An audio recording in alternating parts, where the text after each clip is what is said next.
Hi guys, my name is Jahangir Alam. आज हम बात करेंगे सीबीसी के बारे में, जिसे हम कंप्लीट ब्लड काउंट कहते हैं। ये क्यों कराया जाता है, इसके बाद इसका नॉर्मल रेंज, सीबीसी का क्या नॉर्मल रेंज होता है, उसमें क्या क्या सेल्स आते हैं। तो आज हम इसी पे बात करेंगे सीबीसी के बारे में। Okay, let's start. अब बात करेंगे ईएसआर। ईएसआर का फुल फॉर्म होता है एरिथ्रोसाइट सेडिमेंटल रेट। और ईएसआर का नॉर्मल जो रेंज होता है, यहाँ जो लिखा है बायोलॉजिकल रेफरेंस इंटरवल, इसका होता है 0 से लेकर 20 फर्स्ट आवर पर mm। ओके, तो इसमें क्या है, पेशेंट का 19.5 है, तो इसका क्या है, पेशेंट का ईएसआर हाई है। तो डेट्स मीन्स ईएसआर अगर किसी पेशेंट का बढ़ा हुआ आ रहा है तो समझिए कि पेशेंट के अंदर इंटरनली इन्फ्लामेशन है। ओके, अब हम बात करेंगे हीमोग्लोबिन। जैसे हीमोग्लोबिन का नॉर्मल रेट होता है 13 से 18, जो कि मेल में होता है, फीमेल में 11 से 16 के बीच होता है। आज हम बात करेंगे हीमोग्लोबिन इसका कितना है, 12.7। ओके, 12.7 है तो इसका क्या है, हीमोग्लोबिन लो है। अब बात करेंगे total TLC, total leucocyte count, जिसे हम WBC भी बोलते हैं। WBC का नॉर्मल रेंज होता है 4,500 से लेकर 12,500 के बीच। ओके, WBC क्या होता है, इसके बारे में हम जान लेते हैं। WBC produce in your bone marrow, they defend your body against infection and disease, but when there are too many white blood cells, it usually means you have infection or inflammation in your body. Less commonly, a high white blood cells count could indicate certain blood cancer or bone marrow disease. That's mean अगर कोई patient का WBC बहुत ज़्यादा बढ़ा हुआ आ रहा है तो इसका मतलब इंडिकेट ये कर रहा है या तो पेशेंट को ब्लड कैंसर, जिसे हम ल्यूकेमिया भी बोलते हैं, और उसको बोन मैरो डिसऑर्डर होने के चांस रहते हैं। अब बात करेंगे हम न्यूट्रोफिल का नॉर्मल रेंज होता है 45 से 75, इसका कितना है 69.4। तो ये पेशेंट नॉर्मल है। अगर इन केस पेशेंट का न्यूट्रोफिल बढ़ा हुआ आ रहा है तो उसमें क्या कॉज हो सकता है, आइए हम जान लेते हैं। Neutrophil also known as neutrophilic leukocytosis बोलते हैं इसे न्यूट्रोफिलिक ल्यूकोसाइटोसिस के नाम से भी जानते हैं। Occur when your neutrophil count is too high, which is often the result of a bacteria infection. That's mean ये है कि अगर न्यूट्रोफिल इंक्रीज आ रहा है तो इसमें क्या हो सकता है कि इसमें बैक्टीरिया इन्फेक्शन, बैक्टीरिया का ग्रोथ हुआ है, इस वजह से न्यूट्रोफिल हाई हो रहा है। अब हम बात करेंगे लिम्फोसाइट के बारे में। लिम्फोसाइट का नॉर्मल रेंज होता है 25 से लेकर 45, इसका कितना है 22.8। डेट्स मीन इस पेशेंट का लिम्फोसाइट लो है। बात कर लेते हैं, अगर लिम्फोसाइट लो आ रहा है तो इसमें क्या दिक्कत हो सकती है। High lymphocyte blood level often indicate your body is dealing with an infection और other inflammatory condition. A spike in your lymphocyte typically means that these white blood cells are spring into action to rid your body of an invader that can make you sick. That's mean अगर कोई patient का lymphocyte बढ़ा हुआ आ रहा है तो इससे ये होता है कि पेशेंट के बॉडी में कहीं ना कहीं इन्फेक्शन और इन्फ्लामेशन का कंडीशन इसमें हो सकता है। अब बात करेंगे हम मोनोसाइट क्या होता है। अब मोनोसाइट का नॉर्मल रेंज क्या होता है। मोनोसाइट का नॉर्मल रेंज होता है 2.8, पेशेंट का कितना है 5.6 है, तो ये नॉर्मल है। ठीक है, इसके बारे में अब जान लेते हैं मोनोसाइट क्या होता है। Monocytosis occur when your monocyte count is too high, it's most often linked a chronic infection और disease that your body is fighting. कहने का मतलब ये है, मोनोसाइट को हम मोनोसाइटोसिस भी बोलते हैं। इसका मतलब ये क्रोनिक इन्फेक्शन, मतलब क्रोनिक मतलब बहुत लंबे समय से ये इन्फेक्शन से लड़ रहा है। ठीक है, इसका ये होता है ना मोनोसाइट में क्या होता है, अगर बॉडी में कोई इन्फेक्शन होता है तो उसको किल करता है। उससे क्या होता है, मोनोसाइट जो है वो इन्फेक्शन से मतलब फाइट करता है। ठीक है, अब बात कर लेते हैं एस्नोफिल का नॉर्मल रेंज क्या होता है 1.6, 1 से लेकर 6 के बीच। ये पेशेंट का कितना है 1.8, डेट्स मीन नॉर्मल है। अब जान लेते हैं अगर एस्नोफिल बढ़ा हुआ आ रहा है तो क्या हो सकता है। Eosinophilia is a higher than normal level of eosinophils. Eosinophils are a types of disease fighting white blood cell. This condition most often indicate parasitic infection, allergic reaction or cancer. That's mean अगर eosinophil बढ़ा हुआ आ रहा है तो patient को ये हो सकता है कि पैरासिटिक इन्फेक्शन हो सकता है या एलर्जिक रिएक्शन हो सकता है, और कैंसर के भी चांसेस देखने को मिलता है। जैसे एसिनोफिल भरा हुआ है, सर्दी जुकाम होना, तो ऑफिशियली बात है कि अगर सर्दी जुकाम होगा तो उसका एसिनोफिल भरा हुआ आएगा। अब बात करेंगे हम आरबीसी के बारे में। आरबीसी क्या होता है, आरबीसी का कितना रेंज होना चाहिए। आरबीसी का 4.5 से लेकर 5.5 मिलियन पर QMM होता है, ठीक है, जिसका क्या है 4.54 है। डेट मीन्स ये नॉर्मल है।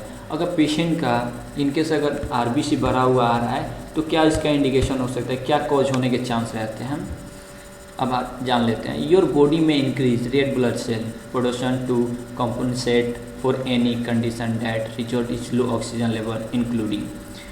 इसमें क्या होता है कि अगर हाई लेवल में आ रहा है तो उसमें ऑक्सीजन उतना मात्रा में सफिशिएंट अकाउंट में नहीं पहुंच पाएगा, जिससे डिजीज होने के चांस रहते हैं, just like heart disease, adult में हार्ट फेलियर, एक condition present at birth that reduce the oxygen carrying capacity of red blood sales, जिसे हम हेमोग्लोबिनोपैथी भी बोलते हैं, ठीक है। अब हम बात करेंगे ये पीसीबी होता क्या है, पीसीबी का नॉर्मल रेंज क्या होता है। पीसीबी क्या है 32 से लेकर 55। पेशेंट का कितना है नॉर्मल रेंज, रिजल्ट कितना है 39.6। अब जान लेते हैं पीसीबी के इंक्रीज होने से क्या कॉज हो सकते हैं। The most common cause of increase PCB is dehydration and with adequate fluid intake the PCB return to normal. That's means अगर कोई पेशेंट का ज़्यादा इंक्रीज पीसीबी भरा हुआ आ रहा है तो उसका मतलब हो सकता है कि पेशेंट डिहाइड्रेशन में है, ठीक है, उसको उसको बॉडी के अंदर से ना फ्लूइड निकल चुका है। तो उसमें क्या, अगर पीसीबी को नॉर्मल लाना है हमें, उसमें तो क्या करते हैं हम सफिशिएंट अकाउंट में ब्लड को फ्लूइड को इंटेक करते हैं, ओके। फिर बाद में क्या हमारा पीसीबी रिटर्न टू नॉर्मल, जिससे कि हमारा जो पीसीबी अगर ज़्यादा अमाउंट में फ्लूइड को इंटेक करेंगे तो हमारा जो भी पीसीबी भरा हुआ है वो नॉर्मल लेवल पे आ जाएगा। इसे हम पॉलीस्थेमिया भी बोलते हैं, जिसमें कि बहुत सारा सेल्स, रेड सेल्स जो जमा हो जाते हैं। उसके बाद हम बात करेंगे एमसीबी का नॉर्मल रेंज 78.98, जिसका पेशेंट का क्या 87.2। अब बात कर लेते हैं एमसीबी बढ़ने का क्या रीज़न हो सकता है। अगर एमसीबी बढ़े तो क्या कॉज हो सकता है। If someone has a high MCB level, their red blood cells are larger than usually and they have microcytic anaemia. अगर इसका एमसीबी का बढ़ा हुआ है तो इसका कंडीशन कॉज ये होता है माइक्रोसाइटिक एनीमिया में भी जा सकता है। माइक्रोसाइटिक एनीमिया, माइक्रोटोसिस एनीमिया, ठीक है, ये अलग अलग होते हैं। इसके एक होता है क्या micro in will with MCB level higher than 100।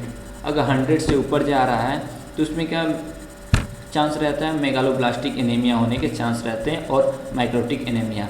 अब बात करते हैं कि माइक्रोटिक एनीमिया में 2 टाइप्स होते हैं, जिसमें आता है मेगालोब्लास्ट आता है, एक नॉन मेगालोब्लास्ट आता है, ठीक है।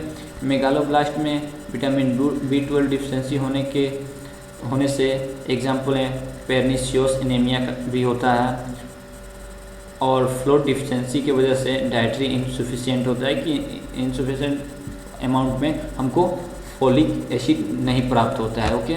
अब बात करेंगे नॉन मेगालोब्लास्ट, जिसमें क्या अल्कोहल कंज्यूम करना है, रेटिकुलोसाइटिस हो गया, जिसे हेमोलाइसिस भी बोलते हैं, लीवर डिजीज़ भी होता है, हाइपोथायरॉयडिज्म का भी पेशेंट हो जाता है। अब बात करेंगे हम एमसीएच के बारे में। एमसीएच का नॉर्मल रेंज 26 से लेकर 30 होता है, इसका पेशेंट का क्या है 28.00। अब बात करेंगे अगर पेशेंट का एमसीएच बढ़ा हुआ आ रहा है तो क्या कॉज हो सकते हैं। An anaemia with a high MCV is called microtic anaemia. When you have this condition, your red blood cells are larger than normal. Other cause of microtic anemia include lack of enough folic acid.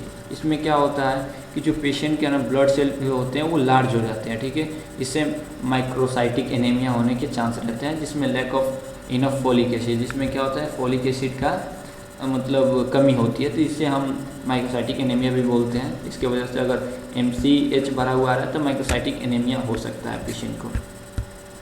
So next MCHC क्या होता है। MCHC का normal range क्या होता है 30 से 34, patient का कितना है 32.1। अब बात कर लेते हैं एमसीएचसी अगर भरा हुआ आ रहा है, ये एमसीएचसी अगर भरा हुआ आ रहा है तो पेशेंट को क्या कॉज हो सकता है।